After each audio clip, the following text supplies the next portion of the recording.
Hello বন্ধুরা, পাঁচফোড়ন জানা জানা গল্পে সবাইকে স্বাগত। তোমাদের ফেলুদা অ্যাডভেঞ্চারের গল্পের প্রতি ভালোবাসা দেখে আজকে আবার নিয়ে এসেছি ফেলুদার আরেকটি সাসপেন্স গল্প, কৈলাস চৌধুরীর পাথর এর প্রথম পর্ব। সত্যজিৎ রায়ের অনবদ্য গল্পগুলির মধ্যে এটিও অন্যতম, তাই তাকে শ্রদ্ধাঞ্জলি অর্পণ করে শুরু করছি আজকের গল্প, কৈলাস চৌধুরীর পাথর এর প্রথম পর্ব।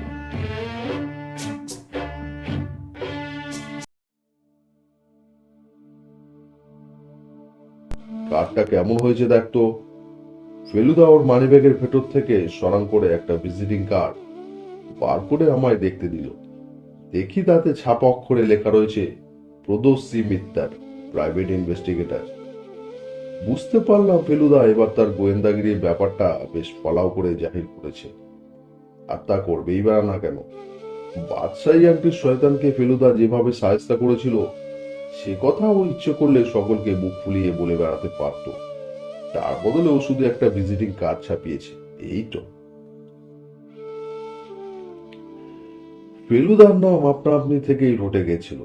আমি জানি ও এর মধ্যে দু তিনটে রহস্যের ব্যাপারে গোয়েন্দাগিরির অফার পেয়েছে, কিন্তু কোনোটাই ওর মনের মতো হয়নি বলে না করে দিয়েছে। কার্ডটা ব্যাগের মধ্যে পুড়ে রেখে পা দুটো টেবিলের উপর তুলে লম্বা করে ছড়িয়ে দিয়ে ফেলুদা বলল, বড়দিনের ছুটিতে কিছুটা মাথা কাটানোর প্রয়োজন হবে বলে মনে হচ্ছে। আমি বললাম, নতুন কোনো রহস্য বুঝি? ফেলুদার কথাটা শুনে ভীষণ এক্সাইটেড লাগছিল, কিন্তু বাইরে সেটা একদম দেখালাম না। ফেলুদা তার প্যান্টের পকেট থেকে একটা ছোট্ট কৌটো বার করে তার থেকে খানিকটা মাদ্রাজি সুপুরি নিয়ে মুখে পুড়ে দিয়ে বলল, তোর খুব উত্তেজিত লাগছে বলে মনে হচ্ছে। সে কি? ফেলুদা বুঝলো কি করে? ফেলুদা নিজেই আমার প্রশ্নের জবাব দিয়ে দিল, কি করে বুঝলাম ভাবছিস? মানুষ তার মনের ভাব যতই গোপন করার চেষ্টা করুক না কেন, তার বাইরে ছোটখাটো হাবভাব থেকেই সেটা ধরা পড়ে যায়। কথাটা যখন তোকে বললাম ঠিক সেই সময় তোর একটা হাই আসছিল, কিন্তু কথাটা শুনে মুখটা খানিকটা খুলেই বন্ধ হয়ে গেল। তুই যদি আমার কথায় উত্তেজিত না হতিস তাহলে কিন্তু যথারীতি হাইটা তুলতিস, মাঝপথে থেমে যেতিস না। ফেলুদার এই ব্যাপারগুলোই সত্যি আমাকে অবাক করে দিত। ও বলতো, পর্যবেক্ষণ ক্ষমতা না থাকলে ডিটেকটিভ হবার কোনো মানেই হয় না।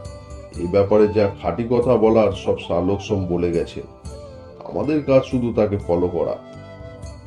আমি বললাম, কি কাজে তোমাকে মাথা ঘামাতে হবে বললে না? ফেলুদা বলল, কৈলাস চৌধুরীর নাম শুনেছিস? শ্যামপুকুরের কৈলাস চৌধুরী। আমি বললাম, না শুনিনি। কত বিখ্যাত লোক আছে কলকাতা শহরে, তার কজনের নামই বা শুনেছি, আর আমার তো সবেমাত্র 15 বছর বয়স। ফেলুদা একটা সিগারেট ধরিয়ে বলল, এরা রাজশাহীতে বড় জমিদার ছিল, কলকাতায় বাড়ি ছিল, পাকিস্তান হওয়ার পর এখানে চলে আসে। কৈলাসবাবুর পেশা হচ্ছে উকালতি, তাছাড়া শিকারী হিসেবে নামডাক আছে। দুখানা শিকারের বই লিখেছিলেন। এই কিছুদিন আগে জলদাপাড়া রিজার্ভ ফরেস্টে একটা হাতি পাগল হয়ে গিয়ে উৎপাত করতে আরম্ভ করেছিল। উনি গিয়ে সেটাকে মেরে এলেন, কাগজে নামটা বেরিয়েছিল। কিন্তু তোমার মাথা কাটাতে হচ্ছে কেন? ভদ্রলোকের জীবনে কোনো রহস্য আছে নাকি? ফেলুদা জবাব না দিয়ে তার কোটের বুকের পকেট থেকে একটা চিঠি বার করে আমায় দিল, পড়ে দেখ। আমি চিঠির ভাঁজ খুলে পড়ে দেখলাম, তাতে এই লেখা ছিল, শ্রী প্রদোষচন্দ্র মিত্র সমীপেশু, সবিনয় নিবেদন। অমৃতবাজার পত্রিকায় আপনার বিজ্ঞাপন দেখিয়ে আপনাকে এই পত্র দেওয়া স্থির করিলাম। আপনি উপরিক্ত ঠিকানায় আসিয়া আমার সহিত সাক্ষাৎ করিলে বাধিত হইব। কারণ সাক্ষাতে বলিব, আমি এক্সপ্রেস ডেলিভারির যোগে এই পত্র পাঠাইতেছি, সুতরাং আগামীকাল ইহা আপনার হস্তগত হইবে। আমি পরশু অর্থাৎ শনিবার সকাল 10টায় আপনার আগমন প্রত্যাশা করিব। ইতি ভবদীয় শ্রী কৈলাসচন্দ্র চৌধুরী। চিঠিটা পরমাত্র আমি বললাম, শনিবার সকাল 10টা মানে তো আজই, আর 1 ঘন্টার মধ্যেই? ফেলুদা বলল, তোর দেখছি বেশ ইমপ্রুভমেন্ট হয়েছে, তারিখ গুলো বেশ খেয়াল রাখিস। আমার মনে এর মধ্যে একটা সন্দেহ জেগে উঠেছে। বললাম, তোমাকেই যখন ডেকেছে তখন কি আর সঙ্গে অন্য কেউ? ফেলুদা চিঠিটা আমার হাত থেকে নিয়ে সযত্নে ভাঁজ করে পকেটে রেখে বলল, তোর বয়সটা কম বলেই হয়তো তোকে সঙ্গ নেওয়া যেতে পারে, কারণ তোকে হয়তো মানুষ বলেই ধরবেন না ভদ্রলোক। কাজেই তোর সামনে কথাবার্তা বলতে আপত্তি করবেন না। যদি করেন তাহলে তুই না হয় পাশের ঘরে টরে কোথাও অপেক্ষা করিস, সেই ফাঁকে আমরা কথা সেরে নেব। আমার বুকের মধ্যে টিমটিম শুরু হয়ে গেছে। ছুটিটা কি করব ভাবছিলাম। এখন মনে হচ্ছে হয়তো দারুণ ইন্টারেস্টিং ভাবেই কেটে যাবে। 10টা বাজতে 5 মিনিটের মধ্যে আমরা ট্রামে করে কর্নওয়াল স্ট্রিট আর শ্যামপুকুর স্ট্রিটের মোড়ে পৌঁছলাম। পথে একবার ট্রাম থেকে নেমে ফেলুদা দাশগুপ্ত অ্যান্ড কোম্পানির থেকে কৈলাস চৌধুরীর লেখা একটা শিকারী বই কিনেছিল। সেটার নাম শিকারের নেশা। বাকি পথটা বইটা উল্টে পাল্টা দেখলো। ট্রাম থেকে নামার সময় সেটা কাঁধে ঝোলানো থলির মধ্যে রেখে বলল, কোন সাহসী লোকের কেন ডিটেকটিভের দরকার পড়ছে কে জানে। 51 নম্বর শ্যামপুকুর স্ট্রিট, একটা মস্ত পুরনো আমলের ফটকওয়ালা বাড়ি, যাকে বলে অট্টালিকা। সামনের দিকে বাগান, ফোয়ারা, পাথরের মূর্তি ইত্যাদি পেরিয়ে বাড়ির দরজার কলিং বেল টেপার 8 মিনিটের মধ্যেই ভেতর থেকে এক পায়ের আওয়াজ পেলাম। দরজা খুলতে দেখি একজন ভদ্রলোক, যাকে দেখে কেন জানি মনে হলো ইনি কখনোই কৈলাসবাবু নন, কারণ বাঘ মারা মানুষের এমন গোবেচারা চেহারা হতেই পারে না। মাঝারি সাইজের মোটাসোটা ফর্সা ভদ্রলোক, 30-এর বেশি বলে মনে হয় না। চোখের চাহনিতে কেবল জানি কেমন একটা সরল ছেলে মানুষই ভাব। লক্ষ্য করলাম ভদ্রলোকের হাতে একটা ম্যাগনিফাইং গ্লাস রয়েছে। কাকে চান আপনারা? গলার আওয়াজ দেখলাম মানানসই রকমের মিহি ও নরম। ফেলুদা একটা কার্ড বার করে ভদ্রলোককে দিয়ে বলল, কৈলাসবাবুর সঙ্গে আমার একটা অ্যাপয়েন্টমেন্ট আছে, উনি চিঠি দিয়েছিলেন। ভদ্রলোক কার্ডটায় চোখ বুলিয়ে বললেন, আসুন ভেতরে। দরজা দিয়ে ঢুকে একটা সিঁড়ি পেরিয়ে ভদ্রলোক একটা অফিসে ঘরে নিয়ে গিয়ে আমাদের অপেক্ষা করতে বললেন। আপনারা একটু বসুন, আমি মামাবাবুকে খবর দিচ্ছি। বহুদিনের পুরনো একটা কালো টেবিলের সামনে দুটো পুরনো হাতলওয়ালা চেয়ারে আমরা বসলাম। ঘরের 3 দিকে আলমারি বোঝায় পুরনো বই। সামনে টেবিলের উপর নজর যেতে একটা মজার জিনিস দেখলাম। 3খানা মোটা স্ট্যাম্প অ্যালবাম একটার উপর একটা স্তূপ করে রাখা রয়েছে, আর একটা অ্যালবাম খোলার অবস্থায় পড়ে আছে, যাতে সারি সারি স্ট্যাম্প সযত্ন করে আটকানো রয়েছে। কয়েকটা সেলোফোনের মধ্যে কিছু আলগা স্ট্যাম্পও রয়েছে। আর তাছাড়া রয়েছে স্ট্যাম্প কালেক্টরদের অত্যন্ত দরকারি ও আমার খুব চেনা কয়েকটা জিনিস, যেমন হেঞ্জ, চিমটে, স্ট্যাম্পের ক্যাটালগ ইত্যাদি। এখন বুঝতে পারলাম ভদ্রলোকের হাতের ম্যাগনিফাইং গ্লাসটাও এই কাজেই ব্যবহার হয়, আর তিনি এইসব স্ট্যাম্পের কালেক্টর। ফেলুদাও ওইসবের দিকেই দেখছিল, কিন্তু এ নিয়ে আমাদের মধ্যে কিছু কথা হবার আগেই ভদ্রলোক ফিরে এসে বললেন, আপনারা বৈঠকখানায় এসে বসুন, মামা এক্ষুনি আসছেন। মাথার উপর বিরাট ঝাড় লণ্ঠনওয়ালা বৈঠকখানায় গিয়ে আমরা দুজনে সাদা খোলস দিয়ে ঢাকা একটা প্রকাণ্ড সোফার উপর বসলাম। ঘরের চারিদিকে পুরনো বড়লোকি ছাপ। একবার বাবার সঙ্গে বেলেঘাটা মল্লিকদের বাড়িতে ঠিক এরকম সব আসবাব, পেন্টিং, মূর্তি আর ফুলদানি ছড়াছড়ি দেখেছিলাম।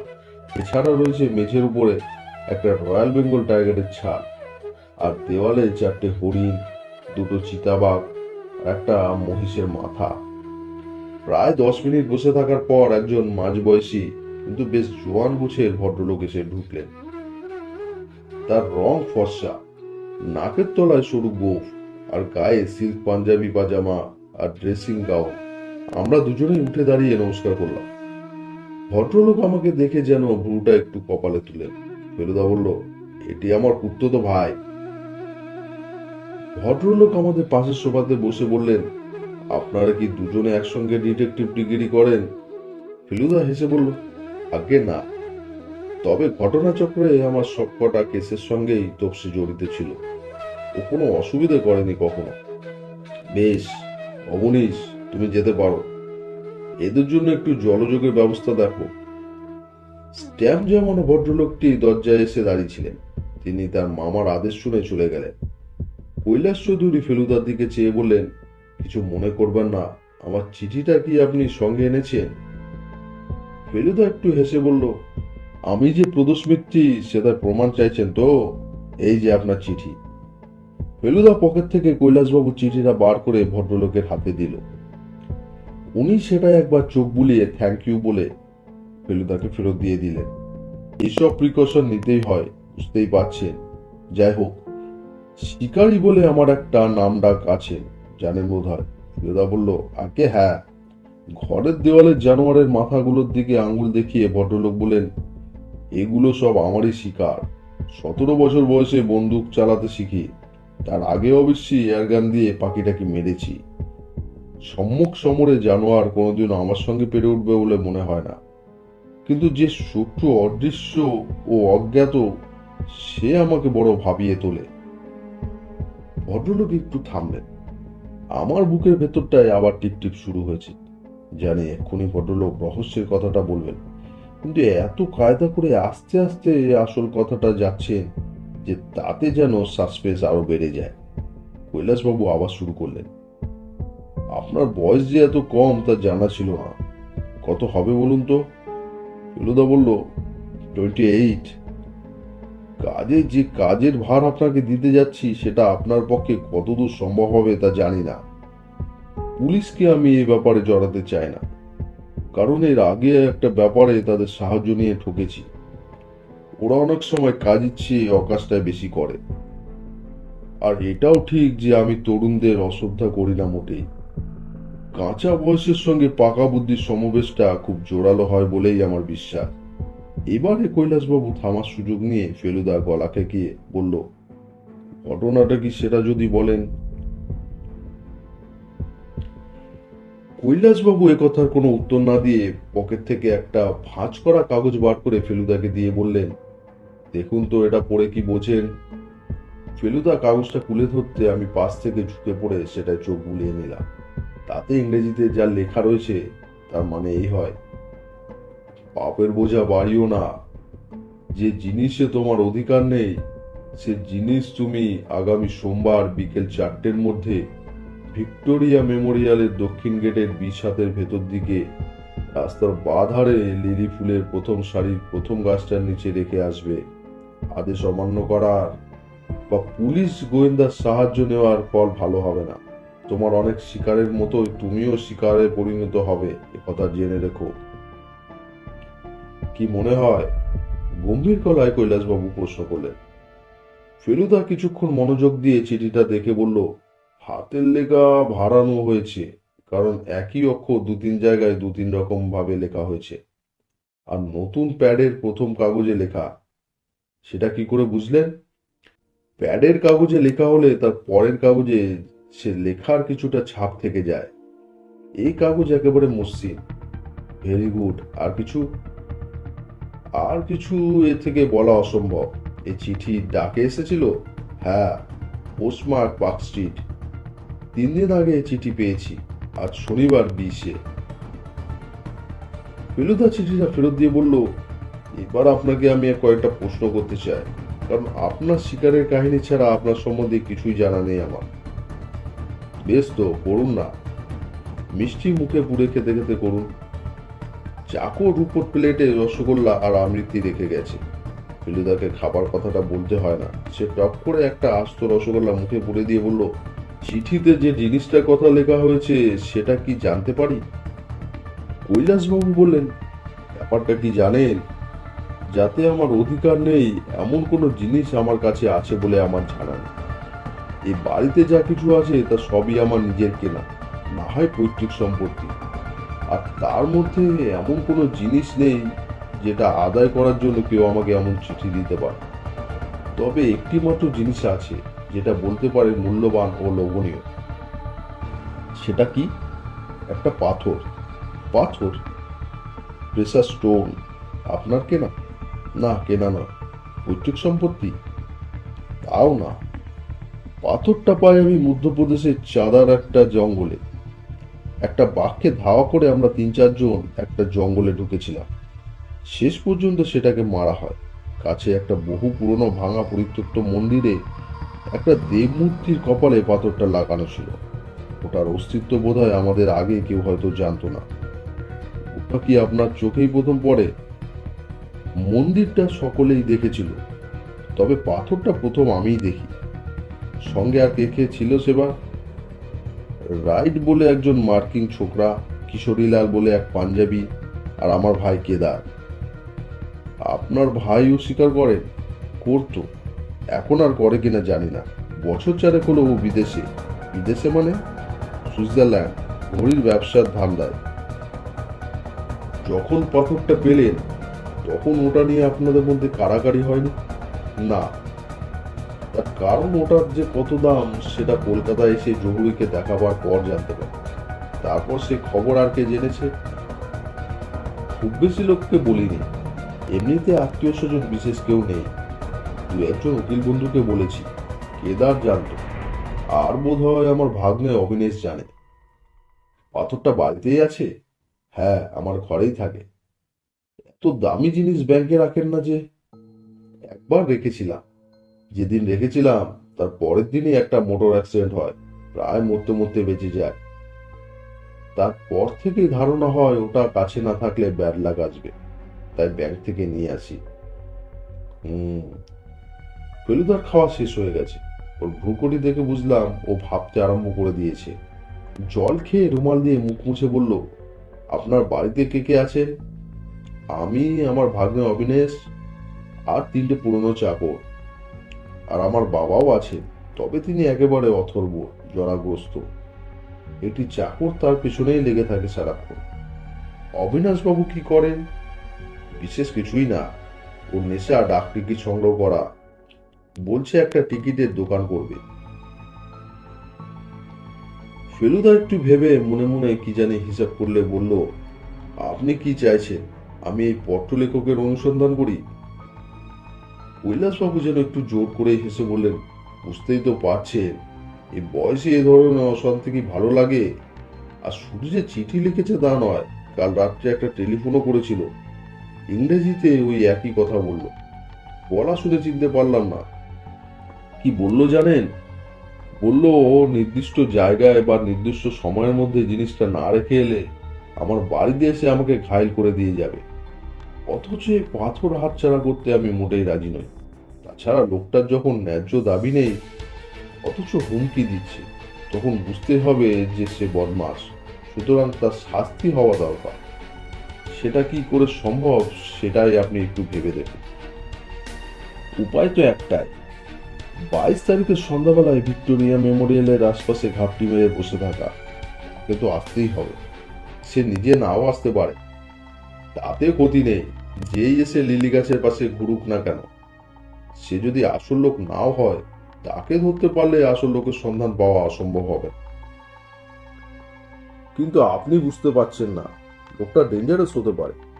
সে যখন দেখবে লিলি গাছের তলায় পাথরটা নেই, তখন যে কি করতে পারে তা বলা যায় না। তার চেয়ে 22 তারিখের আগে, অর্থাৎ আজ আর কালের মধ্যে ওই লোকটা কে তা যদি জানা সম্ভব হতো তাহলে খুব ভালো হতো। এই চিঠি আর ওই একটা টেলিফোন কল, এ দুটো থেকে কিছু বার করা যায় না?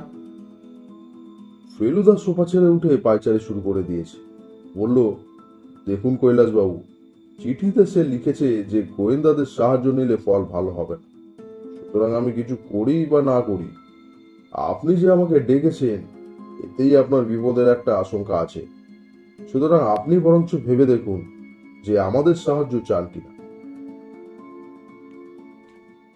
কৈলাসবাবু ঠান্ডার মধ্যে রুমাল দিয়ে তার কপাল মুছে বললেন, আপনি এবং আপনার সঙ্গে আপনার ভাইটি, এ দুজনকে দেখলে কেউই মনে করবে না যে আপনাদের সঙ্গে গোয়েন্দার কোনো সম্পর্ক আছে।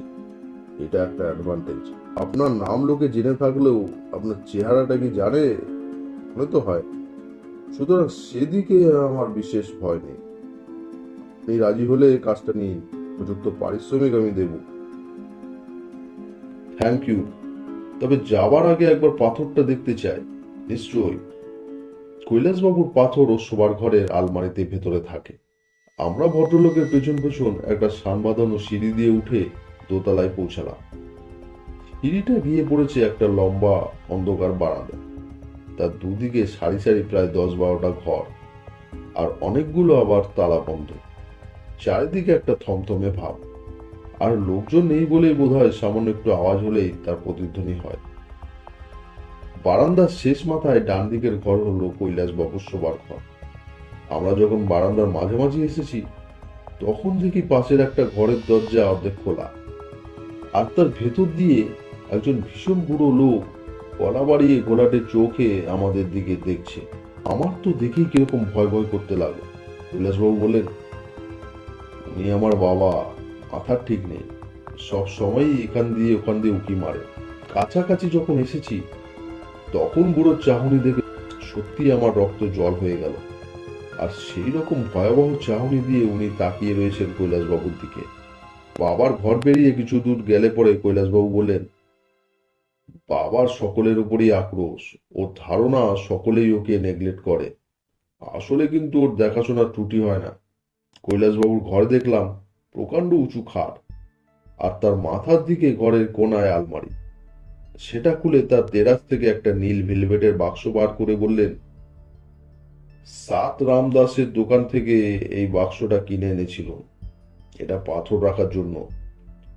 বাক্সটা খুলে নীল আর সবুজ রং মেশানো লিচু সাইজের একটা ঝলমলে পাথর বার করে কৈলাসবাবু ফেলুদার হাতে দিয়ে বলল, এটাকে বলে ব্লুবেরি, ব্রাজিল দেশে পাওয়া যায়।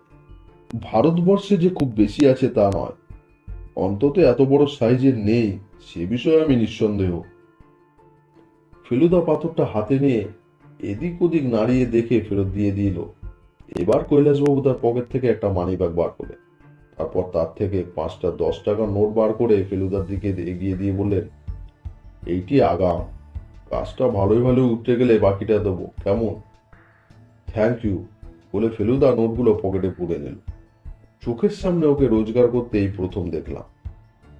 সিঁড়ি দিয়ে নিচে নামতে নামতে ফেলুদা বলল, আপনাদের ওই চিঠিখানা আমাকে দিতে হবে, আর অবনীশ বাবুর সঙ্গে একটু কথা বলুন। নিচে যখন পৌঁছালাম ঠিক সেই সময় বৈঠকখানা থেকে টেলিফোন বাজতে আরম্ভ করেছে। কৈলাসবাবু তাড়াতাড়ি এগিয়ে গিয়ে ফোনটা ধরল। হ্যালো। তারপর আর কোনো কথা নেই। আমরা বৈঠকখানায় ঢুকতেই কৈলাসবাবু ফ্যাকাশে মুখে ধপ করে টেলিফোনটা রেখে দিয়ে বললেন, আবার সেই লোক, সেই হুমকি। কি বলল? এবার আর কোনো সন্দেহ রাখেনি। তার মানে? বলল কোন জিনিসটা চাইছি বুঝতে পারছো বোধ হয়, চাতার জঙ্গলের মন্দিরে যেটা ছিল সেইটে। আর কি বলল? আর কিছু না। গলা চিনলেন? না, তবে এটুকু বলতে পারি যে গলাটা শুনতে ভালো লাগে না, আপনি বরং আরেকবার ভেবে দেখুন। ফেলুদা একটু হেসে বলল, আমার ভাবা হয়ে গিয়েছে। কৈলাসবাবুর কাছ থেকে অবনীশবাবুর ঘরে গিয়ে দেখি তিনি ম্যাগনিফাইং গ্লাস দিয়ে টেবিলের উপর রাখা কি একটা জিনিস খুব মন দিয়ে পরিষ্কার করছেন। আমরা ঢুকতেই টেবিলের উপর হাতটা চাপা দিয়ে উঠে দাঁড়ালেন। আসুন আসুন। ফেলুদা বলল, আপনার ডাক টিকিটের খুব শখ দেখছি। অবনীশবাবুর চোখ দুটো জলজল করে উঠল। আগে হ্যাঁ, ওই আমার একমাত্র নেশা, বলতে গেলে আমার ধ্যান চিন্তা। আপনি কি কোনো দেশ নিয়ে স্পেশালাইজ করেন, না সারা পৃথিবীর টিকিট জমান? আগে সারা পৃথিবীরই জমাতুন, কিন্তু কিছুদিন হলো ইন্ডিয়াতে স্পেশালাইজ করছি। আমাদের এই বাড়ির দপ্তরে যে কি আশ্চর্য সব পুরনো ডাক টিকিট রয়েছে তা বলতে পারি না। অবশ্যই বেশিরভাগই ইন্ডিয়া। গত 2 মাস ধরে হাজার হাজার পুরনো চিঠির গাদা কেটে টিকিট সংগ্রহ করেছি। ভালো কিছু পেয়েছেন? ভালো? ভালো? ভদ্রলোক চেয়ার ছেড়ে উঠে দাঁড়ান। আপনাকে বললে বুঝবেন, আপনার এই বিষয়ে ইন্টারেস্ট আছে? ফেলুদা একটু হেসে বলল, একটা বয়সে তো সকলেই ওদিকটায় ঝোঁকে, তাই নয় কি? কেপ অফ গুড হোপসের 1 পেনি, মরিশাসের 2 পেনি, আর ব্রিটিশ গয়নার 1856 সনের সেই বিখ্যাত স্ট্যাম্পগুলো পাওয়ার স্বপ্ন আমিও দেখেছি। বছর 10 আগে লাখখানেক টাকা দাম ছিল ওগুলো, এখন আরো বেড়েছে। অবনীশবাবু উত্তেজনায় প্রায় লাফিয়ে উঠলেন। তাহলে মশাই আপনি বুঝবেন, আপনাকে দেখায়, এই দেখুন। ভদ্রলোক তার চাপা হাতের তলা থেকে একটি ছোট্ট রঙিন কাগজ ফেলুদাকে দিল। দেখি খাম থেকে তোলা আর রং প্রায় মিলিয়ে যাওয়া একটা টিকিট। কি দেখলেন? অবনীশবাবু প্রশ্ন করলেন। ফেলুদা বলল, শখানেক বছরে পুরনো ভারতবর্ষের টিকিট, ভিক্টোরিয়ার ছবি। এর টিকিট আগে দেখেছি। দেখেছেন তো? এবার এই গ্লাসের মধ্য দিয়ে দেখুন। ফেলুদা ম্যাগনিফ্লাইং গ্লাসে চোখ লাগালো। এবার কি দেখছেন? ভদ্রলোকের গলায় চাপা উত্তেজনা। এতে তো ছাপার ভুল রয়েছে। Exactly, postage. কথাটা জি এর জায়গায় সি ছাপা হয়েছে। অবনীশবাবু টিকিট ফেরত নিয়ে বললেন, তার ফলে এটার দাম কত হচ্ছে জানেন? কত? 20,000 টাকা। বলেন কি? আমি বিলেত থেকে চিঠি লিখে খোঁজ নিয়েছি, এই ভুলটার উল্লেখ স্ট্যাম্প ক্যাটালগে নেই। আমি প্রথম এটার অস্তিত্ব আবিষ্কার করলাম। ফেলুদা বলল, কনগ্রাচুলেশন, কিন্তু আপনার সঙ্গে টিকিট ছাড়া অন্য ব্যাপারে একটু আলোচনা ছিল। বলুন। আপনার মামা কৈলাসবাবু, তার যে একটা দামি পাথর আছে সেটা আপনি জানেন? অবনীশবাবুকে কয়েক সেকেন্ড ভাবতে হলো, তারপর বললেন, ও হ্যাঁ হ্যাঁ, শুনেছিলাম বটে। দামি কিনা জানি না, তবে লাকি পাথর সেটা একবার বলেছিলেন বটে। কিছু মনে করবেন না, আমার মাথায় এখন ডাক টিকিট ছাড়া কিছুই নেই। আপনি এ বাড়িতে কতদিন আছেন? বাবা মারা যাবার পর থেকেই, প্রায় 5 বছর। মামার সঙ্গে আপনার গোলমেল নেই তো? কোন মামা? এক মামা তো বিদেশে। আমি কৈলাসবাবুর কথা বলছি। ও, ইনিও নিতান্ত ভালো লোক, তবে তবে কি? অবনীশ ভুরু কুচকালেন। কদিন থেকে কোনো একটা কারণে ওকে যেন একটু অন্যরকম দেখছি। কবে থেকে? এই 2-3 দিন হলো। কাল ওকে আমার এই স্ট্যাম্পের কথা বললাম, উনি যেন শুনেও শুনলেন না, অথচ এমনিতে রীতিমতো ইন্টারেস্ট নেন। আর তাছাড়া ওর কতগুলি অভ্যাস কিরকম যেন বদলে যাচ্ছে। উদাহরণ দিতে পারেন?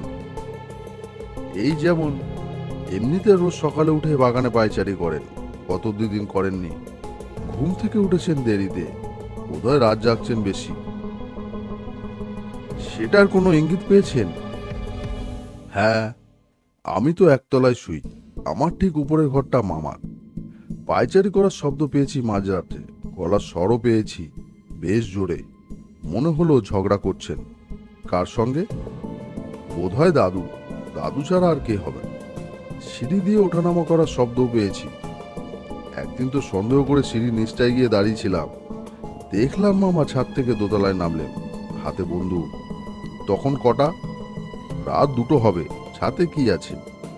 কিছুই নেই, কেবল একটা ঘর আছে। চিলেকোঠা যাকে বলে, পুরনো চিঠিপত্র কিছু ছিল ওটায়। সেসব আমি মাঝখানে হলো বার করে নিয়েছি। ফেলুদা উঠে পড়ল। বুঝলাম আর কিছু জিজ্ঞেস করার নেই। অবনীশবাবু বললেন, এসব কেন জিজ্ঞেস করলেন বলুন তো? ফেলুদা একটু হেসে বলল, আপনার মামা কোনো কারণে একটু উদ্বিগ্ন আছে, তবে সে নিয়ে আপনি ভাববেন না।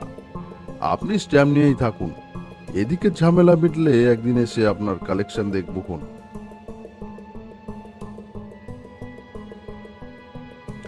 কৈলাসবাবুর সঙ্গে একবার শেষ দেখা করে ফেলুদা বলল, আপনাকে 16 আনা ভরসা দিতে পারছি না, তবু এটুকু বলছি যে আপনার ভাবনাটা আমায় ভাবতে দিন। রাতে ঘুমোতে চেষ্টা করুন, দরকার হলে ওষুধ খেয়ে। আর ছাতে যাবেন না দয়া করে। এপার আর বাড়িগুলো যেরকম ঘেঁষাঘেঁষি, আপনার শত্রু পাশের কোনো বাড়িতে এসে আস্তানা গেড়ে থাকলে বিপদ হতে পারে। কৈলাসবাবু বললেন, ছাতে গেছিলাম বটে, তবে সঙ্গে বন্দুক ছিল। একটা আওয়াজ পেয়ে গেছিলাম, যদিও গিয়ে কিছুই দেখতে পাইনি। বন্দুকটা সবসময় কাছে রাখেন তো? তা রাখি, তবে মানুষের মনের উদ্বেগ অনেক সময় হাতের আঙ্গুলে সঞ্চারিত হয়, সেটা জানেন তো। বেশি দিন এভাবে চললে আমার টিপের কি হবে জানি না। পরের দিন ছিল রবিবার। সারাদিনের মধ্যে বেশিরভাগটা সময় ফেলুদা ওর ঘরে পায়চারি করেছে। বিকেল 4টে নাগাদ ওকে পাজামা ছেড়ে প্যান্ট পরতে দেখে জিজ্ঞেস করলাম, তুমি কি বেরোচ্ছ? ফেলুদা বলল, ভিক্টোরিয়া মেমোরিয়ালে লিলি গাছগুলো একবার দেখে আসবো ভাবছি। যাবি তো চ।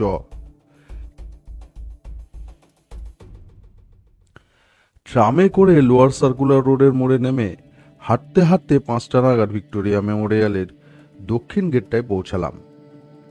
এদিকটায় লোকজন একটু কম আসে, বিশেষ করে সন্ধ্যার দিকটায়। যা লোক আসে সবই সামনের দিকে, মানে উত্তরে গড়ের মাঠের দিকে। গেট দিয়ে ঢুকে বিষাদ আন্দাজ করে এগিয়ে গিয়ে দেখি বাঁদিকে সত্যিই লিলি গাছের কেয়ারি। তার প্রথম সারির গাছটার নিচে এই পাথরটা রাখার কথা। লিলি গাছের মতো এত সুন্দর জিনিস দেখেও গাটা কেমন জানি ছমছম করে উঠল।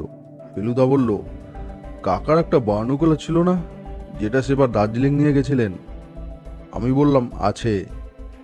মিনিট 15 ভিক্টোরিয়া মেমোরিয়াল ঘুরে আমরা একটা ট্যাক্সি নিয়ে সোজা চলে গেলাম লাইট হাউসের সামনে। ফেলুদা কি সিনেমা দেখার শখ হলো নাকি? কিন্তু শেষ পর্যন্ত সিনেমায় না ঢুকে ও গেল উল্টো দিকের একটা বইয়ের দোকানে। এ বই সে বই ঘেটে ফেলুদা দেখি একটা বিরাট মোটা স্ট্যাম্প ক্যাটালগ নিয়ে তার পাটা উল্টাতে আরম্ভ করলো। আমি পাশ থেকে ফিসফিস করে বললাম, তুমি কি অবনীশ বাবুকে সন্দেহ করছো নাকি? ফেলুদা বলল, এত যা স্ট্যাম্পের শখ, তার কিছু কাঁচা টাকা হাতে পেলে সুবিধা হয় বই কি। আমি বললাম, কিন্তু আমরা যখন দোতলা থেকে একতলায় এলাম তখন যে টেলিফোনটা এলো, সেটা তো আর অবনীশবাবু করেননি। না, সেটা করেছিল মসলন্দপুরের আদিত্যনারায়ণ সিংহ। বুঝলাম ফেলুদা এখন ঠাট্টার মেজাজে রয়েছে। ওর সঙ্গে আপাতত আর এই বিষয়ে কোনো কথা বলা চলবে না। বাড়ি যখন ফিরলাম তখন 8টা বেজে গেছে। ফেলুদা কোটটা খুলে বিছানায় ছুঁড়ে ফেলে দিয়ে বলল, আমি যতক্ষণ হাত মুখ ধুচ্ছি তুই ডিরেক্টরি থেকে কৈলাসবাবুর টেলিফোন নাম্বারটা বার করতো। ডিরেক্টরি হাতে নিয়ে টেলিফোনের সামনে বসা মাত্র ক্রিং করে ফোনটা বেজে উঠে আমায় বেশ চমকে দিল। আমাকেই ধরতে হয়। তুলে নিলাম রিসিভারটা। হ্যালো, কে কথা বলছেন? এ কি অদ্ভুত গলা! এ গলা তো চিনি না। বললাম, কাকে চাই? কর্কশ গম্ভীর গলায় উত্তর এলো, ছেলে মানুষ বয়সে গোয়েন্দাদের সঙ্গে ঘোরাফেরা কেন হয়? প্রাণের ভয় নেই? আমি ফেলুদার নাম ধরে ডাকতে গেলাম, কিন্তু গলা দিয়ে আওয়াজ বেরোলো না। কাঁপতে কাঁপতে ফোনটা রেখে দেওয়ার আগে শুনতে পেলাম লোকটা বলল, সাবধান করে দিচ্ছি, তোমাকেও তোমার দাদাকেও, ফল ভালো হবে না। আমি কাঠ হয়ে চেয়ারে বসে রইলাম। বাথরুম থেকে বেরিয়ে এসে ফেলুদা বলল, ও কি, ওরকম থুম মেরে বসে আছিস কেন? কার ফোন এসেছিল? কোনো মতে ঘটনাটা ফেলুদাকে বললাম। দেখলাম ও গম্ভীর হয়ে গেল। তারপর পিঠে একটা চাপড় মেরে বলল, ঘাবড়াস না, লোক থাকবে, পুলিশের লোক, বিপদের কোনো ভয় নেই। ভিক্টোরিয়া মেমোরিয়ালে একবার যেতেই হবে কালকে। রাত্রে ঘুম হলো না। শুধু যে টেলিফোনটার জন্য তা নয়, কৈলাসবাবুর বাড়ির অনেক কিছুই বারবার চোখের সামনে ভেসে উঠছিল। সেই লোহার রেলিং দেওয়া ছাদ পর্যন্ত উঠে যাওয়া সিঁড়ি, দোতলায় মার্বেল বাঁধানো অন্ধকার লম্বা বারান্দা, আর তার দরজার ফাঁক দিয়ে বার করা কৈলাসবাবুর বাবার মুখ। কৈলাসবাবুর দিকে ওরকম ভাবে চাইছিলেন কেন তিনি? আর কৈলাসবাবু বন্দুক হাতে ছাদে গেছিলেন কেন? কিসের শব্দ পেয়েছিলেন উনি? ঘুমোতে যাওয়ার আগে ফেলুদা একটা কথা বলেছিল, জানিস তোপসে, যারা চিঠি লিখে আর টেলিফোন করে হুমকি দেয় তারা বেশিরভাগ সময়ই আসলে কাওয়ার্ড হয়। এই কথাটার জন্যই বোধহয় শেষ পর্যন্ত ঘুম এসে গেল।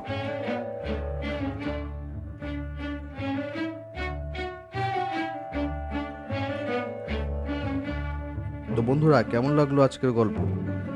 এই গল্পের শেষ পর্ব খুব তাড়াতাড়ি আসছে। পরের পর্ব যাতে মিস না হয়ে যায় তাই সাবস্ক্রাইব করে নিও আর বেল আইকন প্রেস করে দিও। ভালো লাগলে লাইক করে দিও আর বন্ধুদের সাথে শেয়ার করে দিও। খুব তাড়াতাড়ি আসছি কৈলাস চৌধুরীর পাথর এর অন্তিম পর্ব নিয়ে। ততক্ষণ সবাই ভালো থাকো, সুস্থ থাকো।